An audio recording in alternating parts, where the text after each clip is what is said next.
It gives you the definition scripturally of Antichrist. And Antichrist is a word that we throw around for any, like Hitler is an Antichrist.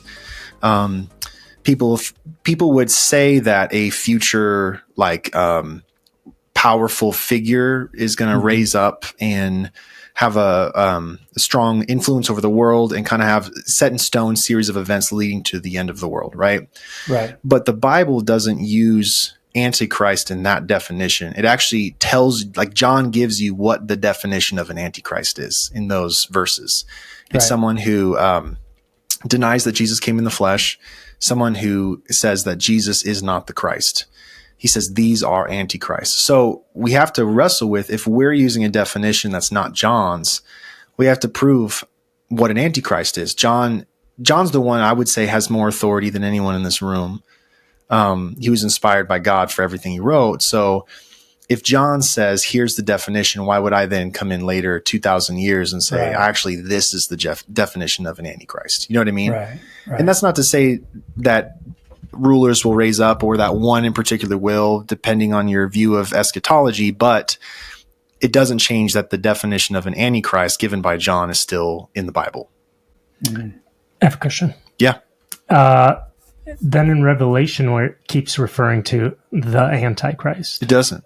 It never refers to like a singular figure, the word Antichrist? No. The word Antichrist only appears in 2 books in the Bible. It's 1st and 2nd John. It doesn't appear anywhere else. Look it up in your Bible. Dennis, clickety-clack. Do a word search for Antichrist. In the Bible. Now you have a false prophet, you have beasts, you have a sea beast, you have a land beast, you have a 7-headed 10-horned beast, you have a beast from the bottomless pit. You have figures in Revelation, but the word Antichrist is defined by John in 1st and 2nd John. Yeah. When did we put Antichrist into Revelation? We didn't. Just me? No. Why do people teach that the Antichrist is in Revelation? Yeah. Because, dispensational premillennialism takes the cake on that one. But I think also maybe, don't take my word on that. Historic premill might also. I think they would just connect.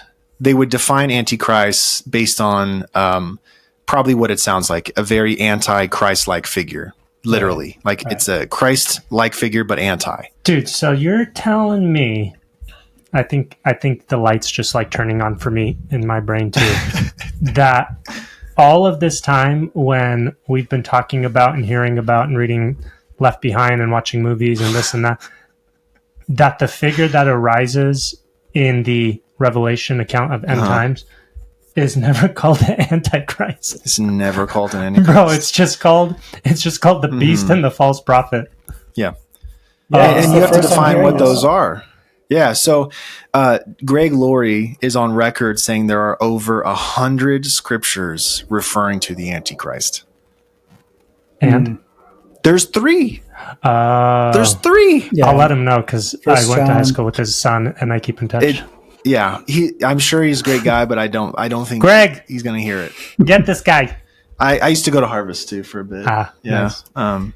So I guess it is, but can it be an Antichrist? Because the beast, a false prophet, I mean, they're not going to say that Jesus is real, right? They're going to say Jesus. What's your definition of an Antichrist?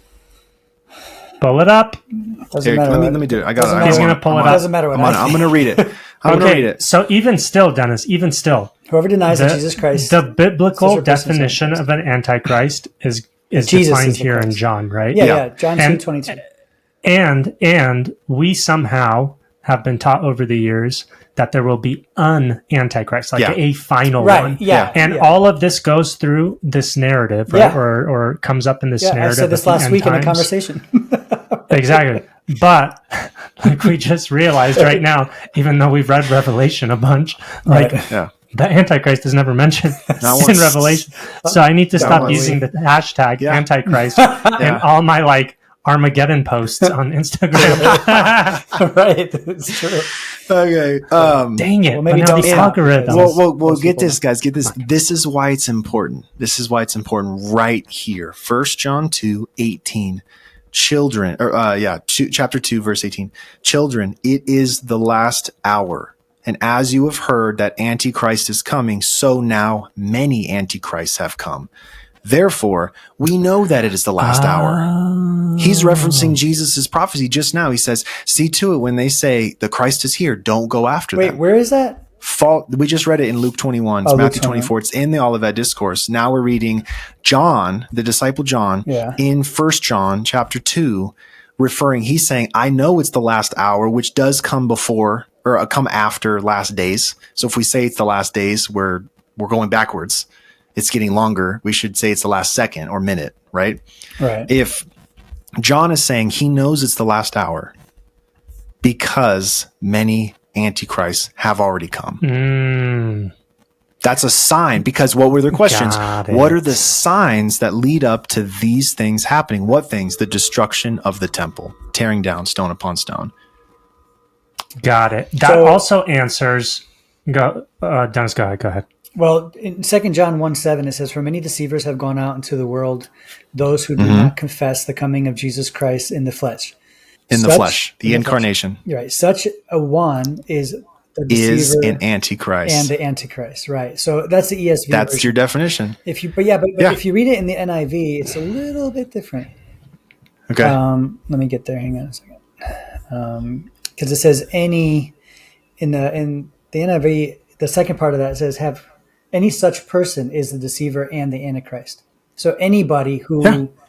So I guess that's what I was saying earlier. So it could be anyone, right? Anyone who does not acknowledge Jesus Christ. He's not.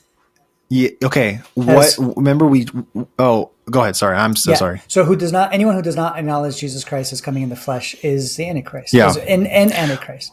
Yes. 100%. That's the definition. So why is that important in that book? In John? Yeah. In 1 John and 2 John. What is John talking about? Because he's talking about what Jesus said, that there will. Well, he is here, but what's the whole book about? Whole book from beginning to end. Bro, we don't know these things. Gnosticism. That's why he starts by saying, concerning the word of life, that which we have touched with our hands and have handled, concerning the word of life we declare to you, that you may have fellowship with us, because our fellowship is with the Son and with the Father. The Gnostics taught that Jesus Christ, that all flesh is evil, so Jesus couldn't have come in the flesh. He only came as a spirit appearing to be flesh. And he's saying, no, if they're saying he didn't come in the flesh, they're an antichrist. Do not go after them. They're a false prophet. They're a wicked spirit. Do not go after them. They also taught that Jesus wasn't the Christ, but that the Christ was a spirit that descended upon Jesus of Nazareth for a time and then actually abandoned him while he was on the cross. So that spirit is the Christ spirit. You hear like today, Russell Brand will talk about Christ consciousness. That's more Gnostic, because the Christ isn't a person. The Christ is a spirit or a Christ consciousness you elevate to. That's Gnostic.